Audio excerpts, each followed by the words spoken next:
I'm Jill Rowe. In this episode, Steve Chalke and I talk about why we all long for certainty, only to discover that uncertainty and the ground shifting is where the answers are found.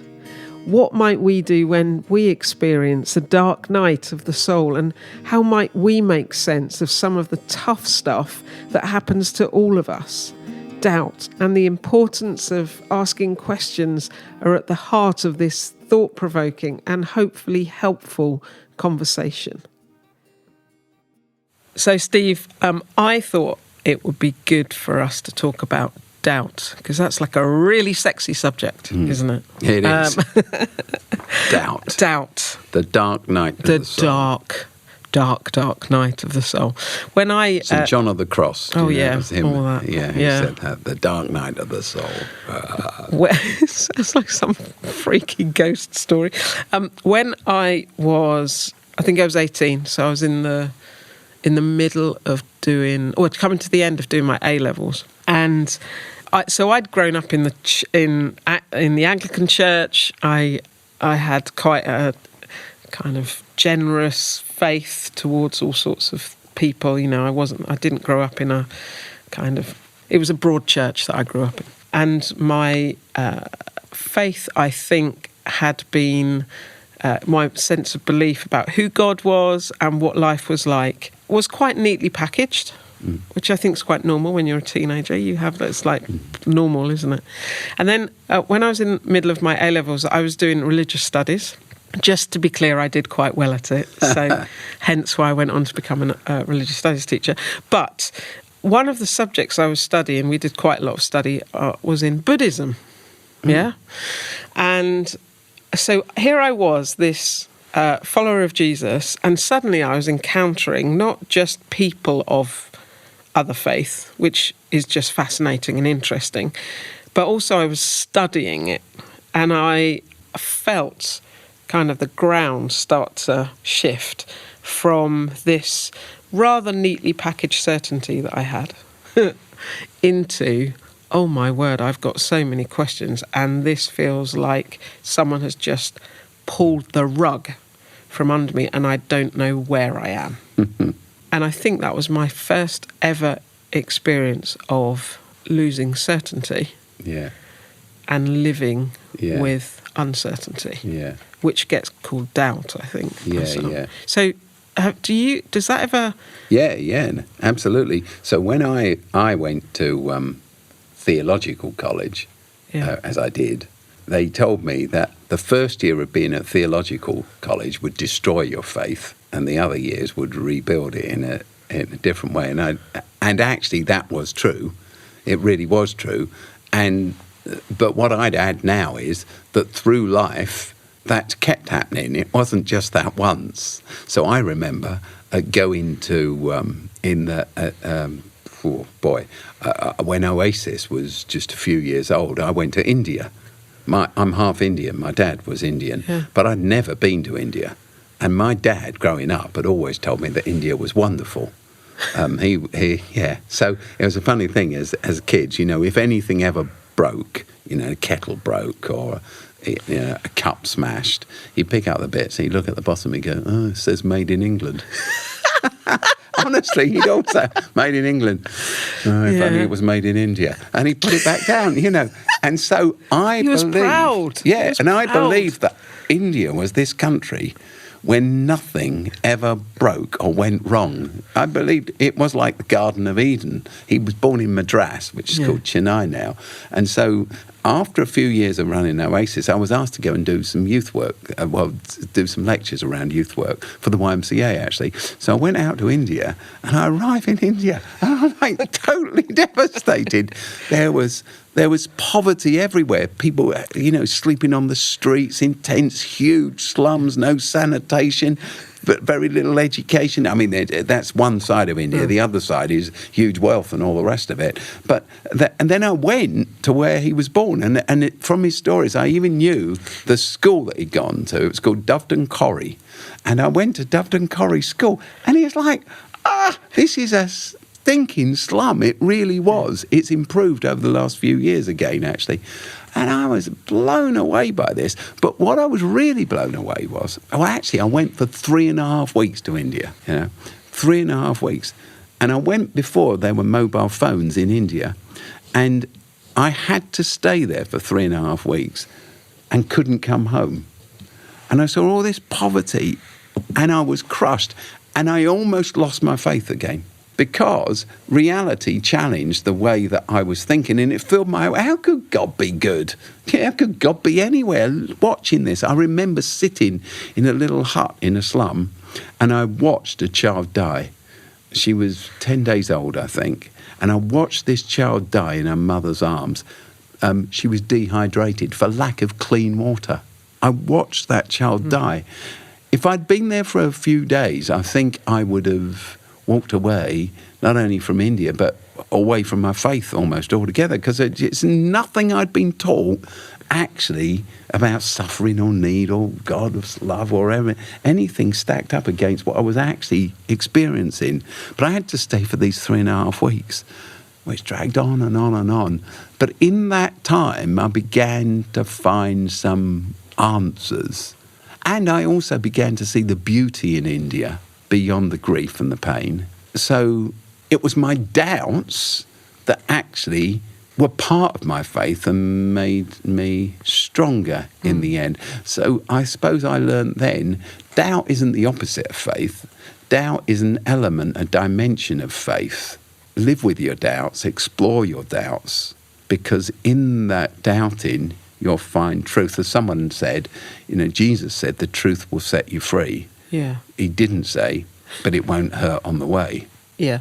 So question, you had arrived in India, say in this example, you'd arrived in India and your head and your heart contained a set of beliefs that you'd been told about what God was like. So God is loving. And there were probably some other things that were being like, well, in the end you escape this anyway. So, the evacuation plan of God. And any suffering, there's a purpose for. God is working his purposes out. This person died because it was their time, because the Lord took them. Yeah. And all that kind. And I'm watching this kid die, and it's not the Lord, it's not God's time, and there's nothing good about this. Watching this mother break down in tears, her whole world is ended. Yeah. She lives in filth. She has nothing. Where's God in that? So lots of us, some people, choose to, like you said before, choose to not connect with that pain because the God they know doesn't fit. The God that they've come to describe doesn't fit that experience. So then you just shut it down, don't you? Yeah. There's a famous story, of course. I'm always telling you a story, aren't I? Steve, you are the story man. Well, there's a famous... 27 years I've had of your stories. No, sick to death of them. But there's a famous novel called Brothers Karamazov by Dostoevsky. And again, a book not to tackle lightly. But it's a classic work, of course. And in the middle, there's a chapter which is called The Grand Inquisitor. And in fact... it's it's sometimes published as a book on its own. And it's a story that these brothers, through this huge, giant epic of a novel, are working out lots of life's questions. And in this particular chapter, one of the brothers tells another one about a dream that he's had the night before. And in his dream, he's taken to the city of Seville, and it's in the middle of the Inquisition, as the church is forcing people into belief because it's good for their soul. And so in his dream, he walks the streets of Seville in the middle of all this, and then he sees Jesus. And he says, Jesus is walking the street, but then the people recognise that it's Jesus. And the Grand Inquisitor, the cardinal in charge of the Inquisition, putting people on the rack, torturing them into faith, a belief for their own good, spots Jesus and has him arrested. It's all a dream. And Jesus appears before the Grand Inquisitor. And the Grand Inquisitor says, "Why are you here?" And Jesus says, "Nothing." And the Grand Inquisitor says, "Why are you here? Last time you were here, you caused so much trouble. And Jesus still says nothing. And the Grand Inquisitor starts trying to excuse what's going on. And he says, it's all your fault. We have to torture these people into belief. We have to torture them. And Jesus still says nothing. And the Grand Inquisitor says, if you had made it easier, then we wouldn't have to torture them into belief. Their heads are so filled with doubt. And Jesus still says nothing. And the Inquisitor says, you never realised, Jesus, it was your big mistake. You didn't realise that ordinary people can't bear doubt. They can't deal with doubt. They need certainty. When you were on that cross, hanging there, why didn't you call on the legion of 1,000 angels to get you down? Why didn't you seek revenge? You could have done anything you wanted. When you were in that desert, why didn't you turn the stone into bread? Why didn't you dive off the tower of the temple and save yourself? Because if you'd have done any of those things, it would have been easy to believe. You left people with doubt, and you never knew that ordinary people can't bear doubt. Then he ordered Jesus to be crucified again. And the thing is, it's a remarkable story, isn't it? Because it's so true. People want certainty. They don't want reality. And so people, I think, have tried to turn the whole of life into certainties, black and whites, cast iron certainty. And it's interesting that churches that preach certainties thrive. It doesn't matter what the certainty is. If it's black and white and it's rules-bound, it's okay. The trouble is that's an immature, juvenile faith. And in the end, people leave those kind of churches because life's got bigger questions that they're not allowed to ask. I heard somebody say once, and I think it's true of me in the end, he said, in the end, he talked about choosing to leave church. He said, in the end, I left church because I'd rather live with questions I couldn't answer than in a community where I wasn't allowed to ask. Yeah. So why, Steve, do you think that people need certainty? Why is it that we do have that longing for things to be solid? That's a really good question, and I'm not sure I can answer it for anyone other than myself. But certainty brings security. Yeah. I like people who see the world the way I see it. I like to be in familiar settings. It brings comfort to me. Being in new settings, with new people, with new thoughts, is unsettling and it's disturbing. It's also very exciting when you do it, isn't it? Well, that's what, it is, isn't it? It's like but the tiredness sometimes means I want to settle. I want to stop. Yeah. It's hard to push yourself out sometimes. When you do, you always grow through it. It's always wonderful. It's like when you're at some kind of gathering, party or whatever, you see someone you don't know across the room and there's a bit of you that says, I'll just stay here.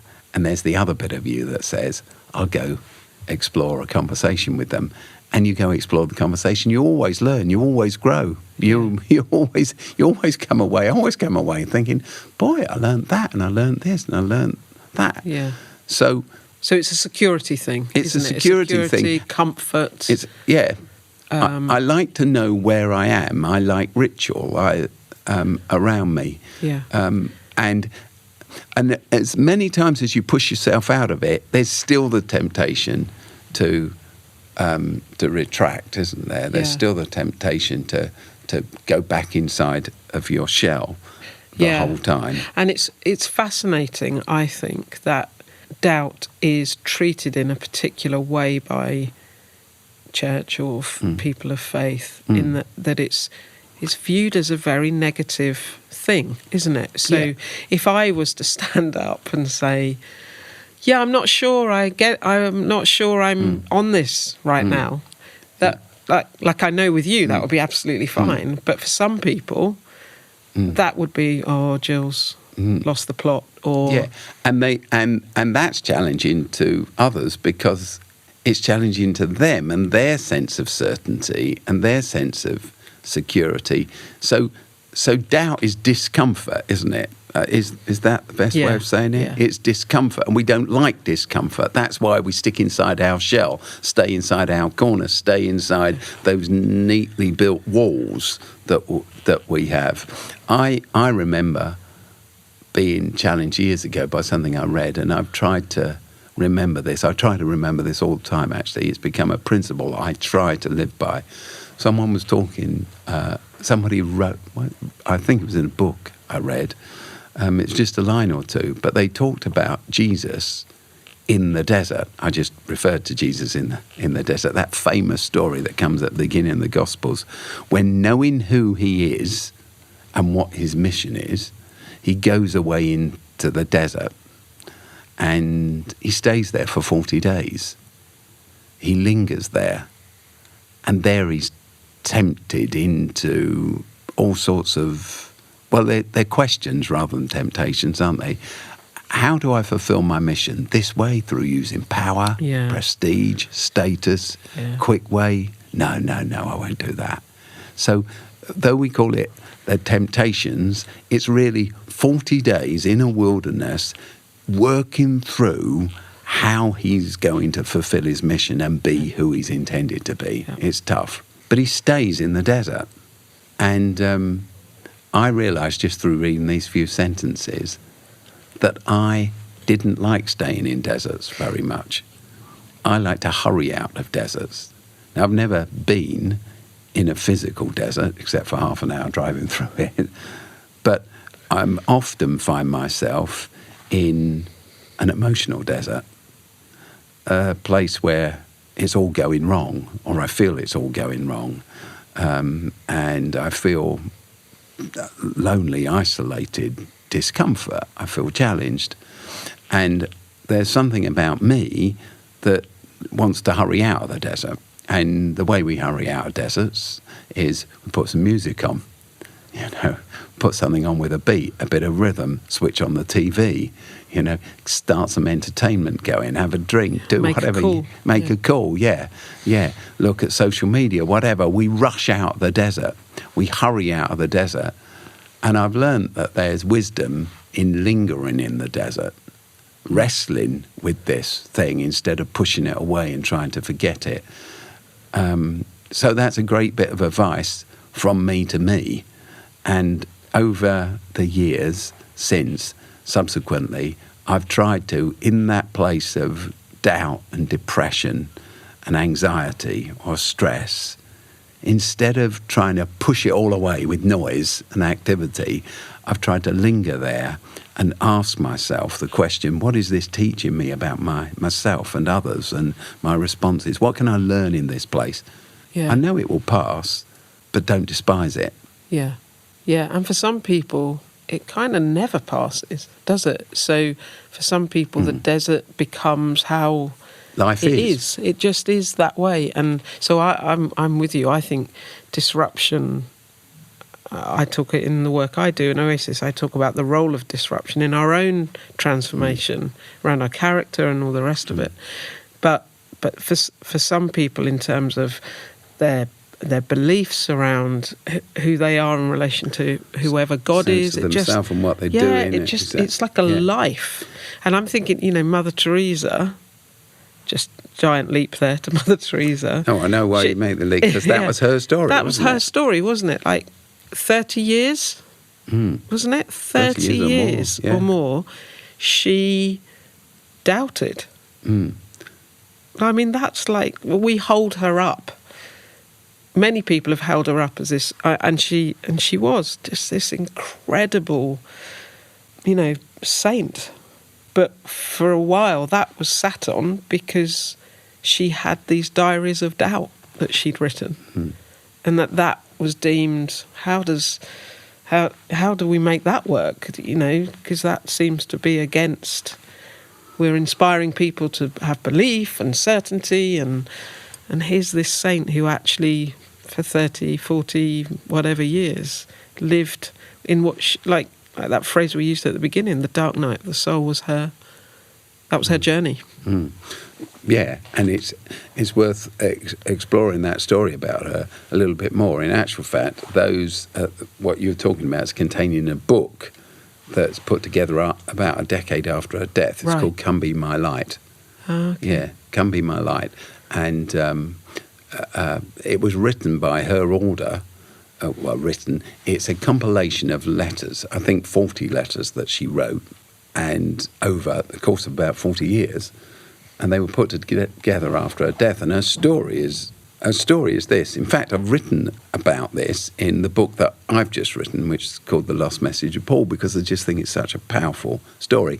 So she was Albanian, as you know, and at the age of 16, 17, she went to India to work in Calcutta, and she lived in a school. It was run by a group of nuns, and she became a teaching assistant and then a teacher in that school. And she lived there for many years. But at the age of 36, 20 or so years later, she went on a retreat. She had a sabbatical. And they sent her across India to the Himalayas. So on the train, on the way to the Himalayas, she heard, she says, the voice of God. And the voice of God said to her, "Come be my light." In Calcutta, with the dying on the streets, I want you to leave the security of your teaching job in the convent school, and I want you to go to the streets, and I want you to work with the very least of the very least. So, hearing that voice, at the end of her sabbatical, she goes back to her order and she pleads with her bishop, and she says, I want to be released from my job in the school because I clearly, God said, come be my light, so I've got to go do it. Well, it took 2 years because no one believed her, but eventually they gave her permission. So she left her teaching job and she went to live on the streets. She went to live with these people. But then she wrote to a good friend within 3 weeks of arriving, and she said, this is wonderful, this is great, at last I am doing what Christ has called me to do. I'm on the streets, I feel such joy, such passion, I am doing what I want. But about a month later, she wrote to another friend and she said, when I came to the streets, it was because I felt God's hand in this, but God's deserted me, he's left me. Where is God? I don't feel him anymore. Well, to cut a long story short, and it is a long story because it takes 40 years, she writes a succession of letters over 40 years, and each one of them to her best friends is, God's left me, he's nowhere, I have no faith, I feel barren. She revives her faith, her sense of faith, in the 1960s for about 3 weeks. A new pope is declared, and she goes to Rome for a mass, the new pope, and she writes to a friend saying, it's back! And then she writes to someone else about 3 weeks later saying, it's gone! Yeah. And the truth is, there's a really poignant letter where she writes, now she's famous and she's won the Nobel Peace Prize, etc., etc. And she writes to a friend and she says, this smile I wear is a mask. I wear this smile and I have all the right words for all these people, but inside I feel nothing, absolutely nothing. And the point is that this doubt, this emptiness, never left her until her death. So after her death, her order tried to have these letters. They discovered them all. They tried to burn them because they thought it was terrible. And the Vatican insisted they were kept. Wow. And so eventually they were published. And I talk about it in my book. I tell that story. And you can read the book, Can Be My Light. You can buy it on Amazon or wherever. But the extraordinary thing is the Vatican said we should keep these letters because these are letters of the real faith of a woman. These are about faith or faithfulness.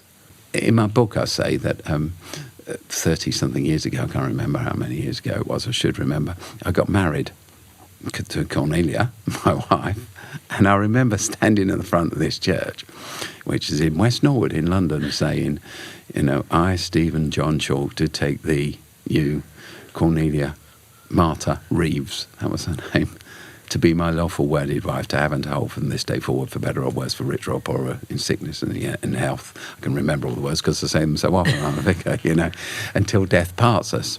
And I rattled it off, she rattled it off, and we were married. And I have learned subsequently that faithfulness is a hard thing. And I say in my book, actually, there's sometimes where being faithful is really easy, you know, the joy and the happiness of it all. It's a breeze. Yeah. But there have been many other times when life's worked for us, but there have been many times when life's worked against us, and actually we've worked against us probably, when being faithful to that promise has been really, really, really difficult, and you're just left hanging on though you feel nothing. Yeah. And what the story of Teresa teaches us is that's what faithfulness actually is. It's hanging on to a story despite the doubts and the struggles and the temptations and the fears, and saying, I'm committed to a story and I will not let go of it. It's not about, ooh, I feel gooey and wonderful and fuzzy all day. Faith isn't an unswerving commitment to something that you never doubt. Faithfulness is hanging on and never letting go. And sometimes what we do is, because we don't like that feeling of, I'm not feeling it, we drug our way out of it, don't we? So we, you know, as long as I get that, when I sing songs or when I do this or I don't, like you say, we mask our way out of it so we don't have to live the experience of striving. Yeah, we've all got our drugs, and sometimes it's our music, and sometimes the telly, and sometimes it's one of those things that we'd see as a drug, and sometimes it's a form of church. That's what I was going to say. Like, you know, it could be the music we have in church. Like, because this makes me feel, when I sing these things, it makes me Gives feel me a kick. A particular way. You know, all those little hormones and chemicals are running around our bodies.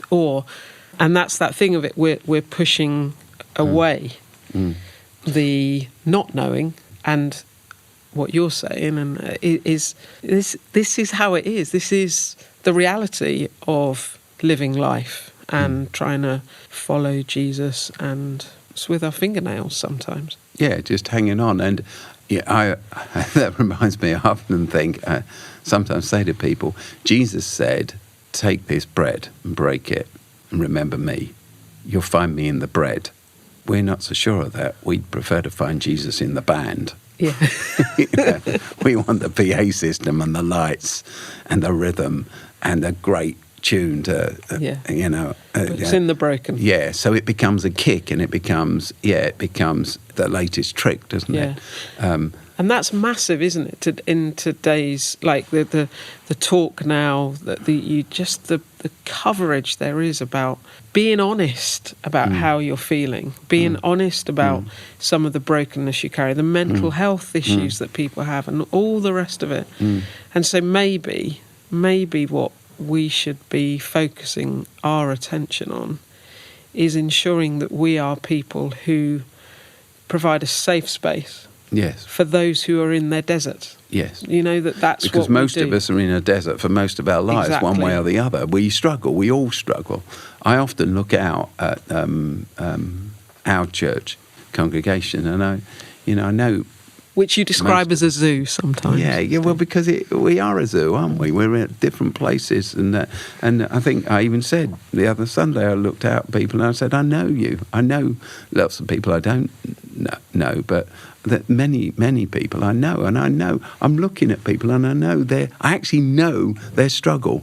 I know their pain. I know their story.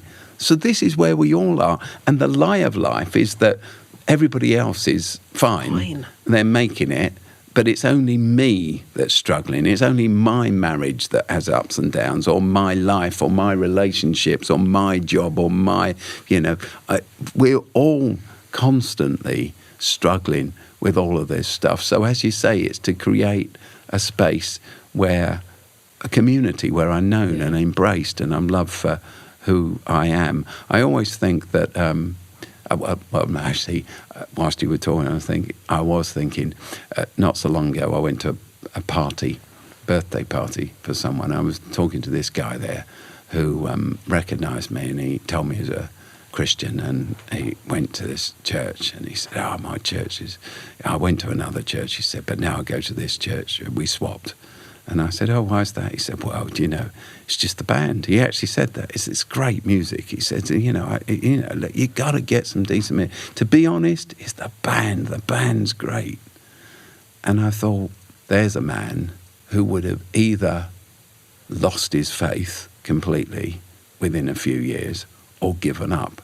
Because the truth is, in the end, you get bored with the band, however good it is. You just do it. It's just a piece of entertainment, isn't it? Unless you're there for community, friendship, to stand with one another, to weep with one another, to embrace one another, to rejoice with one another, to support one another, regardless of whether there's a band, it's not going to last long. There's this phrase, I think this is probably a good place to finish, but it's Ram Dass, I think he says, or it's Father Gregory Boyle, who knows which one of those it is, but this phrase of what we're doing is we're just walking each other home. That's what we're doing, in our doubt, in our certainties, in our joy, in our crazy, and whatever it is, we're all just walking each other home together. That's what we're doing. That's what we're called to do. You said we should stop, but just to prolong it, therefore. Being a leader of a church, well, I'm part of a church, really. Sometimes people say, to me, I don't want to come to that. I'm not sure I get much out of it. They say that often. It's not my thing. Yeah, I won't get much out of it. And sometimes when I'm in a more honest mood, be careful who you say this to. He says, saying it to anybody who's listening. I sometimes say to people, do you know, if I only went to things that I'd get something out of, I wouldn't go to many things, to be honest. Except, of course, when you go to the thing you think you're going to get nothing out of, you get huge amounts out of because of the person you sit next to, because of the person you talk to, because of the story you hear, because of the smile you share, because of the drink you have together, because of the joke you tell together, just being with people. So I have learned over the years that even the thing, I'll get nothing out of that because I already know about that or whatever, actually being there is the thing that you really get the riches out of. Yeah, that's brilliant. Doubt, uncertainty. It's a great journeying place to together. be. Yeah. Thank you, Steve.